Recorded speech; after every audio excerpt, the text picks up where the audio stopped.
अस्सलाम वालेकुम जनाब and welcome to another lecture. अब हम लोगों ने बात करनी है चैप्टर 3 के एमसीक्यूज़ के ऊपर। आइए स्टार्ट करते हैं। सर आपके पास पहला और दूसरा एमसीक्यू है and you have time, please work on it. सोचें और बताएं कौन से ऑप्शंस आपके नज़दीक बेहतर हैं बाकियों से। आइए देखते हैं। During orientation of a newly inducted trainees in a firm, the manager explained the importance of organization hierarchy and stressed that each trainee should know the role and his placement in this hierarchy. बड़ा अच्छी बात है। This will benefit the organization with smooth flow of responsibilities. ठीक है। The manager knows कि वो क्या कर रहा है। मैनेजर को पता है कंपनी का right structure. Manager knows that trainee would never understand the role unless that explained. Organisations always need a structure to operate, वो तो पहले से मौजूद है इनके पास। Profits are directly linked with the hierarchy, नहीं ये तो बात ही गलत है। तो ये क्यों कर रहा है मैनेजर? ये इसलिए कर रहा है क्योंकि इसको पता है कंपनी का सही स्ट्रक्चर क्या है और कैसे ये अपने गोल्स को एक अच्छे स्ट्रक्चर के थ्रू अचीव कर सकते हैं। हाँ, ट्रेनी अंडरस्टैंड करेगा नहीं करेगा वो उसके एंड पे है। अगर वो अब नहीं भी कर रहा तो उसको उसका लाइन मैनेजर भी बता देगा। तो ओवरऑल लेवल पे जब आप ओरिएंटेशन करवाते हैं तो टेक्निकली आप क्या कर रहे होते हैं? आप उनको गाइडलाइन दे रहे होते हैं अकॉर्डिंग टू द स्ट्रक्चर। आप एक पूरा प्लान दे रहे होते हैं। तो option A, an organizational structure is a formal arrangement within an organization that defines। जी अब आपके पास तीन बातें सिंगल हैं और चौथे में उसने कंबाइन कर दिया और मज़ीद इसमें तीन ऑप्शंस डाल दिए। टेक्निकली चौथे ऑप्शन ऐड क्यों की गई है और उसमें मज़ीद तीन बातें क्यों ऐड की गई हैं? इस बात के लिए कि ए बी सी में से कुछ दो लाजमी ठीक है, तो आपने फोकस रखना है ऑप्शन डी के ऊपर, अदरवाइज ये ऑप्शन ऐड ही ना की जाती। Formally division of task and activities, ठीक है, स्ट्रक्चर में टास्क और डिवीजन हम देखने को मिल जाती हैं। इंफॉर्मेशन कैसे फ्लो करेगी, क्या प्रोसेस होगा, ये भी बड़ी अच्छी बात है, ऐसे ही होता है। स्ट्रक्चर कभी भी आपको प्रॉफिट मैक्सिमाइजेशन की तरफ लेके नहीं जाता। कंपनी के और भी बहुत सारे गोल्स होते हैं। यस, हम कहते हैं कि कंपनी अपने गोल्स को अचीव करने के लिए एक अच्छा स्ट्रक्चर डिज़ाइन करती है, मगर प्रॉफिट के अलावा भी बहुत सारे गोल्स होते हैं। प्रॉफिट ही हमेशा नहीं होता। तो सी तो गलत है, सी तो गया। और जब सी गया तो ज़रा नीचे आए, जहाँ जहाँ पे सी है वो काट लें, यानी कि 1 भी गया और 3 भी गया, तो क्या बच गया? डी का सेकंड, यानी कि ए एंड बी। जज्बाती हो गया सिस्टम मेरा, जज्बाती हो चुका। वापस चलते हैं जी। National guard work in the formal structure of clear line of authority and control. Formal structure is needed by organisation for, क्यों एक कंपनी को फॉर्मल स्ट्रक्चर चाहिए होता है? टास्क इफेक्टिव हो जाए, काम में एफिशिएंसी आ जाए, तमाम परेशानियों का हल हो जाए। ऑप्शन डी, इससे अच्छी बात ही और क्या। अदरवाइज इनफॉर्मल होगा तो ऊपर की तीनों चीज़ें इफेक्टिवली अचीव नहीं कर पाती कंपनी, तो उसको फॉर्मलाइज करना पड़ता है ताकि एफिशिएंसी भी आ जाए, इफेक्टिवनेस भी आ जाए और लोगों के दरमियान कम्युनिकेशन कोऑर्डिनेशन भी डेवलप हो जाए। Fourth, most of the failures of government owned organisations in Pakistan are due to the wrong structure that creates tension between employees and officers leading to what? अब अगर मसला आ रहा है तो आप पब्लिक इंटरेस्ट को इन्हांस नहीं कर सकते, बढ़ा नहीं सकते, ना ही आप प्रॉफिटेबिलिटी बढ़ा सकते हैं। तो बी भी गलत है, सी भी गलत है, और ना ही आप प्रोडक्टिविटी बढ़ा सकते हैं भाई। तो अगर टेंशन है, स्ट्रेस है between managers and other peoples, officers, clash आ रहा है, तो ये हमेशा वर्क एनवायरनमेंट के अंदर इनएफिशिएंसी लेकर आएगी। तो ऑप्शन ए। जनाब ज़रा 5-6 करने की ट्राई करें। Generations textile limited has outsource its IT to smooth. IT वालों को उसने दे दिया, क्यों? ऐसा क्यों किया होगा? आउटसोर्सिंग हम क्यों करते हैं? ताकि हम अपनी नॉन कोर एक्टिविटीज़ के ऊपर ज़्यादा टाइम स्पेंड ना करें और वो टाइम बचा के अपने कोर प्रोडक्ट की तरफ आएँ। तो यस, कॉस्टली भी होती है। और आउटसोर्स किसको किया जाता है? नॉन कोर को या कोर को? नॉन कोर को। इसका मतलब है कि बी भी गया, सी भी गया। Outsourcing enhances the productivity of the organization. D कुछ हद तक सही लग रहा है, मगर जब हम पहली ऑप्शन देखते हैं ना तो इसमें दोनों बातें कर गया। तो option A. New take corporation limited. New Tech Corporation Limited has hired experienced managers to head various business functions such as marketing, finance, HR, IT. Each manager should contribute to the achievement of company's overall objectives. ये तो काम होता है कि आपने individual रह के नहीं चलना, आपने कंपनी का सोचना। कंपनी के बेनिफिट के लिए, कंपनी के फलाह बहबूद के लिए काम करेंगे तो एट द एंड आपको इन रिटर्न कुछ अच्छा मिल जाएगा। तो 6 का option C. JF 786 is designed and developed by Pakistan aeronautical experts and special advisors from SkyClear Jets. SkyClear experts are working in a horizontal fashion, not vertical, horizontal, यानी कि फैला हुआ स्ट्रक्चर है, to provide expert support to the new project. Which of the following statements characterize SkyClear? इनमें से कौन सी SkyClear को सही लग रही है? The matrix structure is also called project management approach, ठीक है। कंबाइन करेंगे फंक्शनल को, डेवलपमेंट साइड को कॉम्प्लीमेंट करेंगे, एक दूसरे की स्ट्रेंथ को, वीकनेस को, लोगों को करीब लेकर आएंगे, हर डिपार्टमेंट काम करेगा, कंपनी के बेनिफिट के लिए काम करेगा। बी तो बहुत ही हद तक ठीक है, ए भी ठीक है। और मैट्रिक्स में क्या होता है कि 2 सुपरवाइजर होते हैं, एक लाइन मैनेजर और एक एडमिन मैनेजर। तो भाई ये मैट्रिक्स स्ट्रक्चर की बात कर रहा है और जो 3 बातें लिखी गई हैं वो तीनों ही उसके फीचर्स हैं। तो ऑप्शन डी जी। 8th और 9th आप लोगों ने ट्राई करना है। 8th, you drives the cab company. एक टैक्सी कंपनी आ गई है with application software to get personal car owners register as shared car system. यानी कि एक गाड़ी में मुख्तलिफ लोग बैठ के जाएंगे, शेयरिंग पे गाड़ी। यू ड्राइव क्या है? एक प्रोजेक्ट कंपनी है, एक वर्चुअल कंपनी है, एक एंटरप्रेन्योरियल सेटअप है, या ग्रुप ऑफ कंपनीज है। तो ग्रुप तो है नहीं, ना ही कोई ख़ास प्रोजेक्ट है। आपको याद हो तो हमने एग्जाम्पल में करीम की एक मिसाल ली थी, ऊबर करीम की एक मिसाल ली हुई है। तो this is a virtual organisation, एक वर्चुअल सेटअप है जो कि बस एक ऐप के थ्रू आप लोग चला रहे हैं, कोई ख़ास बिल्डिंग वगैरह एग्जिस्ट नहीं करती। ओके, 9th का ऑप्शन देख के मुझे लग रहा है कि ये बात कर रहा है सेंट्रलाइजेशन के ऊपर और डिसेंट्रलाइजेशन के ऊपर। 9th ये है that decision making and planning and control activities are decentralised at the regional manager to adjust according to the market environment.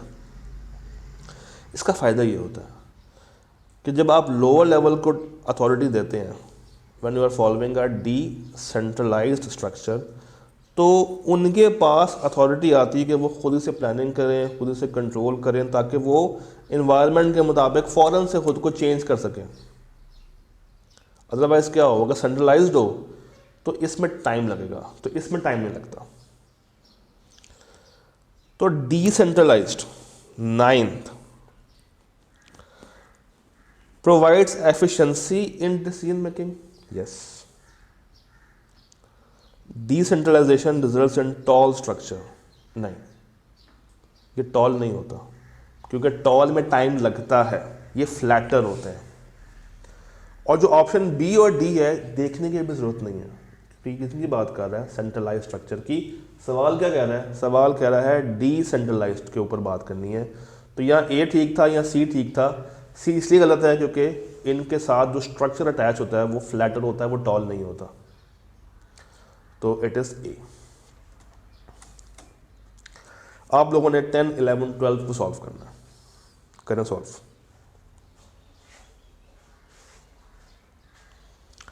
I hope कर लिया होगा। It is difficult to control a large and complex entity from head office without delegating substantial amounts of authority to divisional managers. वो कहता है head office से एक entity को चलाना मुश्किल है, कंट्रोल करना मुश्किल है, अगर वो लार्ज और कॉम्प्लेक्स हो, जब तक आप नीचे वाले लोगों को अथॉरिटी ट्रांसफ़र नहीं कर देते। सही बात कर रहा है, ट्रू है। An organization is owned and run by central government agencies. इसको हम क्या कहते हैं, पब्लिक सेक्टर ऑर्गेनाइजेशन। तो जब भी गवर्नमेंट आए तो हमेशा आपके दिमाग में पब्लिक आना चाहिए और साथ सेक्टर भी लगाना है। Public sector is government. IOTA limited is a जी IOTA limited is a manufacturing organisation that produces home care products. Currently, IOTA Limited is serving the needs of a single city only with a workforce of 50 people. Which structure suits the best? सोचें, manufacture कर रही है, home products हैं, currently operate कर रही है single city में, 50 लोग हैं।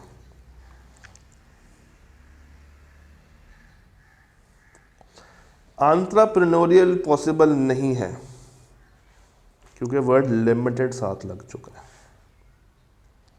तो या मैट्रिक्स होगा, या डिविजनल होगा, या फंक्शनल होगा।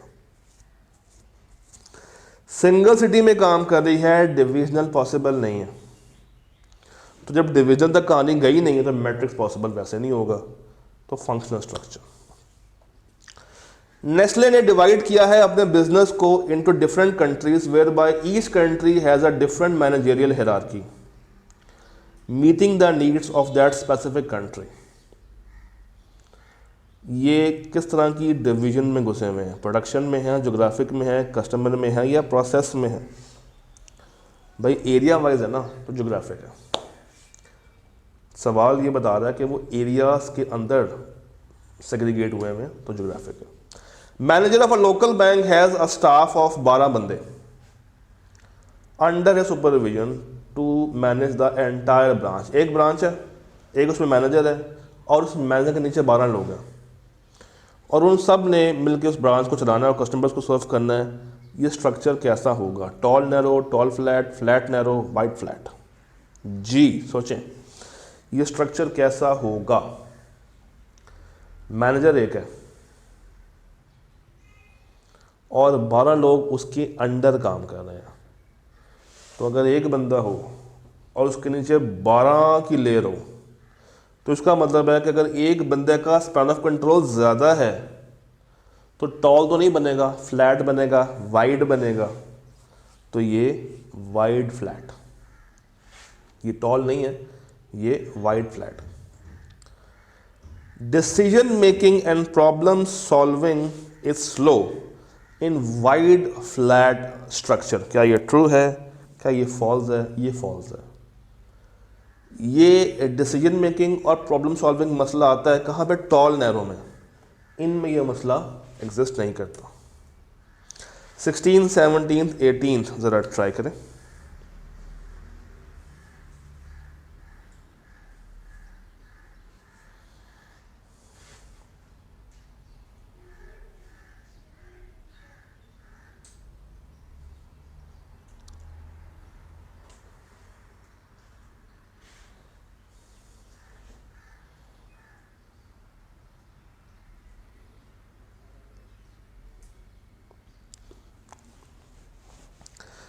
Software company with all application developers working from home. अब सवाल ने नहीं बताई क्वांटिटी कितनी है, तो टॉल नैरो भी हो सकता है, वाइड स्पैन भी हो सकता है, सवाल खामोश है। चूँकि आवाम नहीं बताई तो चेन ऑफ कमांड भी पॉसिबल नहीं है आइडेंटिफाई करना, डी वैसे पॉसिबल नहीं है। तो इन शॉर्ट ये सवाल ही गलत है। क्यों? उसने हमें क्वांटिफाई नहीं किया। जिस तरह लास्ट क्वेश्चन में 12 की फिगर आई थी, तो इसमें कोई फिगर अवेलेबल नहीं है, तो ये आप ऑप्शन ए काट सकते हैं। की के अंदर इसका ऑप्शन ई लगा हुआ है जो कि वैसे ही गलत है, तो ये आप इसे कट कर दें। ये एक ब्लंडरस मिस्टेक है यहाँ पे। तो 16 को इग्नोर करते हुए आगे चलते हैं, मगर आपको बताना ज़रूरी था। 17 देखते हैं। मैनेजर्स को कहाँ पे एम्पावर किया जाता है? सबसे पहले ये सोचिएगा, सेंट्रलाइज्ड में करते हैं या डिसेंट्रलाइज्ड में करते हैं मैनेजर्स को एम्पावर? सेंट्रलाइज्ड में तो हेड ऑफिस पावर में होता है, डिसेंट्रलाइज्ड में आप मैनेजर्स को पावर करते हैं। तो या तो ऑप्शन बी होगा या ऑप्शन डी होगा, या बी होगा या डी होगा। अब डिसेंट्रलाइज के अंदर स्ट्रक्चर क्या होता है, टॉल वाइड या वाइड फ्लैट? अब सवाल ही गलत है। देखें, सॉरी, ऑप्शन में एक ऑप्शन ही गलत है। टॉल वाइड नहीं होता, टॉल नैरो होता है, वाइड फ्लैट होता है। तो decentralised wide flat, option D. तो इस तरह के एमसीक्यूज भी होते हैं जिनमें ऑप्शन ही गलत होती हैं और बच्चे खाम में कंफ्यूज होते रहते हैं कि पता नहीं ये है ये है। वो एक दफ़ा पहले एमसीक्यूज के ऑप्शन को देख लिया करें, 4 में से 2-3 तो वैसे गलत होती हैं इस लेवल के ऊपर।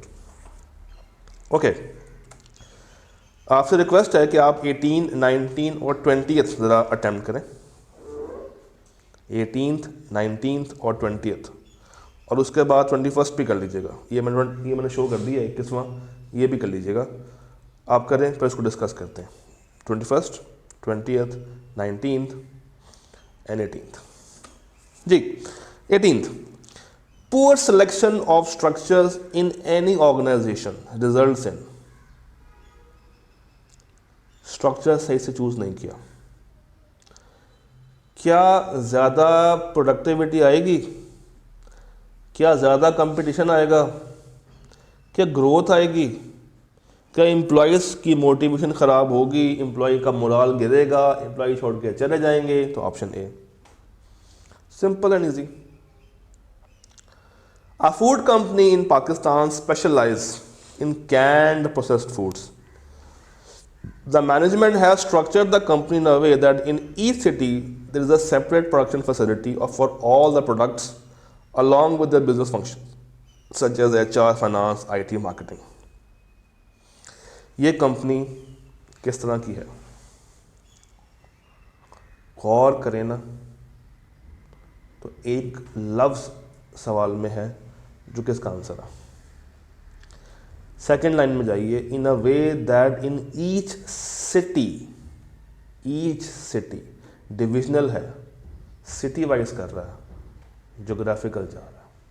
Option B, production division enables companies that function in several locations to be less responsive to customers at local level false. Which of the following organization would rely most heavily on social indicators and efficiency rather than information on performance? Social indicator, इनमें से कौन सा इदारा ऐसे है जो कि ज़्यादा रिलाय कर रहा है socially rather than their performance? Social यानी कि आवाम की आवाज़ पे कौन रिलाय करता है? आप प्राइवेट अकाउंटेंसी कॉलेज नहीं, ये इनको परफॉर्मेंस शो करनी पड़ती है। स्मॉल रिटेलर शॉप, सामान रखेंगे, काम बढ़ाएंगे तो लोग जाएंगे, वर्ड ऑफ माउथ पे लोग नहीं जाएंगे। आ सिटीज़ मेयर ऑफिस, आप देखते हैं जो लोकल गवर्नमेंट होती है, या काम करें काम ना करें, इनके जो रुफ़का होते हैं वो इनको इतना ऊपर रैंक कर देते हैं कि लोगों को लगता है कि हाँ यार ये वाकई में बहुत काम करते हैं, जो कि असल में नहीं करते। तो 21st का बी है। इस तरह के सवाल भी आते हैं। क्या कर सकते हैं जी? 22, 23, 24 अटेम्प्ट कीजिएगा। Matrix organizations can restrict the performance and efficiency of the organization in terms of slow communication, conflict, specialization या decentralization। मैट्रिक्स ऑर्गेनाइजेशन स्ट्रक्चर में क्या मसला आता है? क्या कम्युनिकेशन स्लो होती है? क्या कन्फ्लिक्ट आता है? कन्फ्लिक्ट आता है, कोई याद हो तो दो मैनेजर्स होते हैं, एक लाइन मैनेजर, एक एडमिन मैनेजर, तो इनका आपस में कन्फ्लिक्ट हमेशा ही आएगा, तो B. Yampu is a growing Chinese organization which has recently diversified into a number of significant new product markets. It has also recently acquired another company in an overseas market. What would be the most appropriate structure? जी, आपको consultant बना के पूछ रहा है कि भाई बताइए, तो भाई एक से ज़्यादा मुल्क में जा रही है ना, तो geographical. 24th, 25th, 26th, please have a go attempt. 24, which of the following principles of classical management is challenged by matrix management? Unity of command, decentralisation, structuring, geographical, functional. भाई नॉर्मली क्या होता है कि एक बंदे को एक बंदा ही कमांड देगा, इसको चैलेंज करती है मैट्रिक्स स्ट्रक्चर, एक बंदे के दो बॉस बना के, तो यूनिटी ऑफ कमांड। चलें 27th भी आ गया, इसको भी सॉल्व कर लें।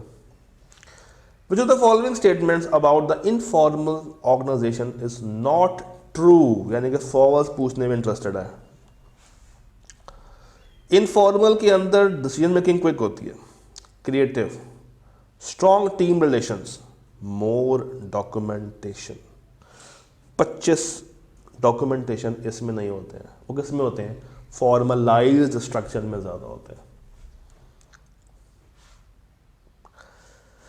Which one of the following is a disadvantage of centralization? Centralization का disadvantage. It motivates the employees at the lower level in the hierarchy. ये तो करती ही नहीं है। Senior managers have all the knowledge. नहीं। It overburdens top management. ऊपर वालों को बहुत ज़्यादा बर्डन में ले आती है, नीचे वालों को बहुत रिलैक्स छोड़ देती है, तो B. Organizational structure should be flexible enough to accommodate growth, ensure new compliances, follow the practices। ये सारे काम ही तो करने होते हैं, तो 27 का है ऑप्शन डी। जी 27 का है डी। अब आप लोगों ने करने हैं 28, 29 और 30, और 30 का आप इन तीन में से आंसर निकाल सकते हैं, तो डी के लिए परेशान होने की ज़रूरत नहीं है। सोचें। Different airlines operating on international route adopt organisational structure to achieve efficiency and effectiveness. Which of the following statement is true? क्या हर इदारे का सेम स्ट्रक्चर होगा? गलत। क्या तमाम इंटरनेशनल का सेम स्ट्रक्चर होगा? हमेशा गलत। Structure suits the need for the shareholders? No, हम उनके मुताबिक तो नहीं बनाते। स्ट्रक्चर वेरी करता है, तो option D. Organisational structure allows authority and responsibility to be use for the achievement of overall objective. Achievement of overall कौन से? फंक्शनल भी, स्ट्रेटेजिक भी, पर्सनल भी, तो option D. Ayla is a gardening expert. She controls the entire business. She serves the customers as per their requirement. She can hire few people to help her redesign the gardens. Which structure is appropriate for Ayla? Ayla जो है ये सारे काम करने को तैयार है, अकेली बंदी है, तो एंटरप्रेन्योर करेगी।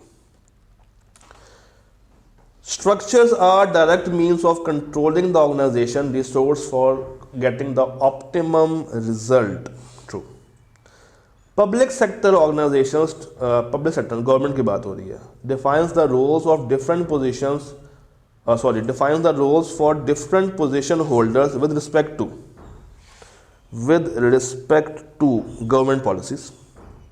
ना मीडिया का प्रेशर काम आता है, ना मार्केट की डिमांड काम आती है, और ना ही शेयर होल्डर्स की एक्सपेक्टेशंस काम आती है. गवर्नमेंट है, उसने वही करना है जो उसने करके रहना है. Because local managers have their better knowledge for the market condition and customers choice, organisations opt for. Local managers को नॉलेज ज़्यादा है तो सेंट्रलाइज करेंगे या डिसेंट्रलाइज्ड करेंगे? डिसेंट्रलाइज करेंगे. तो सी जी. 34, 35, 36 जरा टाइम कीजिए. स्पैन ऑफ कंट्रोल डिपेंड करता है हर एक पे एक्सेप्ट मैनेजर कितना संभाल सकता है, वर्कलोड कितना है डिपेंड करता है, level of cohesiveness in team, unity कितनी है डिपेंड करता है, नेचर ऑफ द ऑर्गेनाइजेशन पे डिपेंड नहीं करता. An organisational structure is a formal arrangement, ये डेफिनेशन है और ये डी ऑप्शन की बात हो रही है. 36 is choosing the correct management structure ensures an organisation. सारी चीज़ें ग्रोथ में मिलती है, प्रॉफिट में मिलता है, सब कुछ मिलता है. इन अर्ली फेज, सबसे पहले अर्ली फेज में शुरुआती टाइम में क्या करना चाहिए? एंटरप्रेन्योरियल करना चाहिए. Which act protects the interest of shareholders, creditors and stock companies act.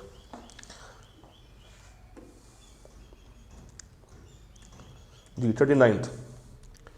In a functional setup, managers' own preference can hinder communication and decision making between units and even promote interdepartmental conflict. 39th. functional की बात हो रही है. True.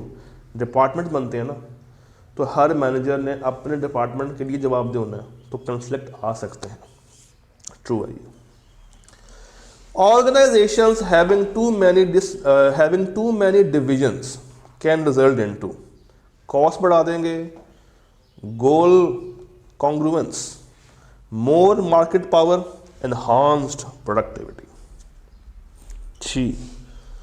जितने ज़्यादा division उतना ज़्यादा खर्चा. तो गोल्स कॉन्ग्रुएंस ये गलत है, मोर मार्केट पावर ये भी गलत है, प्रोडक्टिविटी हम बात कर रहे हैं एक ऐसे सेटअप की जो कि चल रहा है एज डिविजनल स्ट्रक्चर्स, बहुत सारे डिवीजन्स बने हुए हैं. आपको याद हम लोगों ने कहा था जितने ज़्यादा डिवीजन्स होंगे उतने ज़्यादा मैनेजर्स होंगे, जितने ज़्यादा मैनेजर्स होंगे उतना खर्चा होगा. Divisions tend to focus on their own needs and goals at the expense of the organization as a whole. True. The matrix structure is not suitable. कहाँ पे suitable नहीं है? जहाँ पे कल्चर है to obey one leader. Unity of command में ये नहीं लगेगा. डन हो गया. 43, 44, 45. Functional structure allows employees to set financial goals, career goals, social goals, सारे goals. D. Decentralization provides competitive advantage with environmental alignment of. भाई जब आप डिसेंट्रलाइज करते हैं ना तो आपको स्ट्रेटेजिक बिजनेस यूनिट्स बनाने पड़ते हैं. छोटे छोटे आपको SBUs क्रिएट करने पड़ते हैं ताकि जब आप नीचे अथॉरिटी दे रहे हैं तो उनको अकाउंटेबल भी तो करना है ना. तो यहाँ पे द ऑप्शन कैन बी, इन चारों में से जो बेहतरीन ऑप्शन लग रही है that is option A. Each manager in a decentralise setup establish own objectives with create separate smart intervals corporate objective inside. हर मैनेजर डिसेंट्रलाइज्ड में आता है ताकि वो अपना सोचने के साथ साथ कंपनी का भी सोच रहा होगा. तो yes, corporate objectives should be inside, वो भी उसके दिमाग में होने चाहिए. 45 का है ऑप्शन डी. 46 कर लेते हैं. Team effectiveness is a key to virtual organisation rather than external relationships. False है. वर्चुअल में तो लोग ऐसा उतना ज़्यादा होते ही नहीं है, सब कुछ ऑन द गो ऑनलाइन चल रहा होता, तो ये फॉल्स है. 47. A key to a successful organization is the effective management of all the different internal relationships and coordinations. No, virtually में तो ऐसा कुछ होता ही नहीं है. CEO of Tonatel receives report from functional managers that have been compiled after the feedback from supervisor. This represents, ये क्या है? Span of control नहीं, centralized नहीं, D नहीं, chain of command. Okay. Project manager in a virtual company is always connected to all employees via internet link as in a virtual setup. Virtual company है, connection हो रहा है between all the employees through internet, तो physical कोई structure available नहीं है, employees remotely काम कर रहे हैं, डाटा फ्लो कर रहा है, तो option D. Virtual company relies heavily on land labour capital, no, external service provider. तो यहाँ तक हम लोगों ने 50 किए. अब आगे चलते हैं और मज़ीद देखते हैं चैप्टर के एंड पे कितने एमसीक्यूज़ हमें देखने को मिल रहे हैं. जी, अब चलते हैं आगे. Any organization that employs a multiple command system and related support mechanism including an associated organizational culture. भाई ये क्या है? मल्टीपल कमांड सिस्टम, एक से ज़्यादा लोग एक बंदे को कमांड कर रहे हैं. Matrix. Dash refers to the number of subordinates a superior can effectively manage. Span of control. Tactical and operational decisions should be centralized at the local management level, particularly in a large organization. तो centralized की बात कर रहा है, ये true है. One World, ji, One World Limited has a structure focused on its different lines of business such as consumer products, industry, consumer, XYZ. What type of structure इसके लिए आप लोग लगाएंगे? ये है हमारे लिए डिविजनल स्ट्रक्चर, क्योंकि मैट्रिक्स ये नहीं बताया गया कि चेन ऑफ कमांड वगैरह कितनी है, नैरो पॉसिबल नहीं है, फंक्शनल एक्सपैंड कर चुका है, तो ये डिविजनल बनेगा. Which of the following is true for centralized decision making? अच्छा, जब कोई ऐसा सवाल आए ना तो नॉर्मली ना इसका answer all of the above होता है, क्योंकि इतनी ज़्यादा अंग्रेजी लिखने के बाद आपको हमेशा ही वो ऑल ऑफ द अबव के ऑप्शन लाजमी देगा. तो बेसिकली ये डेफिनेशन है, जब आप पढ़ लीजिएगा, आंसर इसका डी ई है. विच of the following can be an advantage of centralized decision making? इससे क्या बेनिफिट होते हैं? कोऑर्डिनेशन ज़्यादा इफेक्टिव होती है, तो B, option B. Which of the following, if any, can be a feature of a decentralized organizational structure? सोचें. 7, 8, 9 के बारे में ज़रा गौर कीजिएगा. 7, 8 और 9. 7 क्या है? फीचर पूछ रहा है फॉर डिसेंट्रलाइज्ड स्ट्रक्चर. तो जब आपने सोचे होंगे, इसके ऑप्शन सारे पढ़े होंगे, तो आपको डी मिलेगा. तो 7th इज डी. 8th क्या है? Unbroken line of authority. Chain of reaction, chain of command, chain of command. तो 8th का है B. Which of the following stands true about chain of command? Chain of command जितनी लंबी होगी complex बना देगी, फंक्शन में पॉसिबल नहीं है. क्लैरिफाई करती है कि आपने किसको रिपोर्ट करना है. तीनों बातें ठीक हैं, ऑप्शन डी. तो 9th इज ऑप्शन डी. नहीं, रुक जाए, 9th का डी नहीं है. दोबारा पढ़ते हैं. Chain of commands make an organisation too complex. Functional में एग्जिस्ट नहीं, सॉरी, इसका है ऑप्शन सी. सिर्फ ये क्लैरिफाई करती है कि आप किसको रिपोर्ट कर रहे हैं, कहाँ पे रिपोर्ट कर रहे हैं. तो 9 का डी नहीं है, 9 का सी है. It was my bad. The span of control is wide and the shape is flat. Because of the small number of management level. Wide है, फ्लैट है, तो ये क्या कहलाएगा? Wide flat structure. Dash groups together people who have comparable skills. किस तरह आप comparable skills को ग्रुप करते हैं? फंक्शनल में ग्रुप करते हैं। English Food has organized its workforce based on their expertise. Which structure does the company follow? उसने ऑर्गेनाइज किया है workforce based on their expertise. जी, एक्सपर्टीज कहाँ पाई जाती हैं? फंक्शनल के अंदर। And last one is true and false. The size and complexity of the entity influence the extent to which the decision making, planning and controls are centralized, decentralized. ये सही बात कर रहा है। This is true and this marks the end of the MCQs for chapter 3. Again इसमें भी हम लोगों ने 63 MCQs किए हैं, मगर इफेक्टिवली एक तो वैसे गलत था तो 62 हो गए, और चैप्टर नंबर 2 में 62 किए थे जिसमें से एक मिसिंग था, तो वो इफेक्टिवली 61 है। So that's it. See you guys around. तब तक के लिए अल्लाह हाफिज़।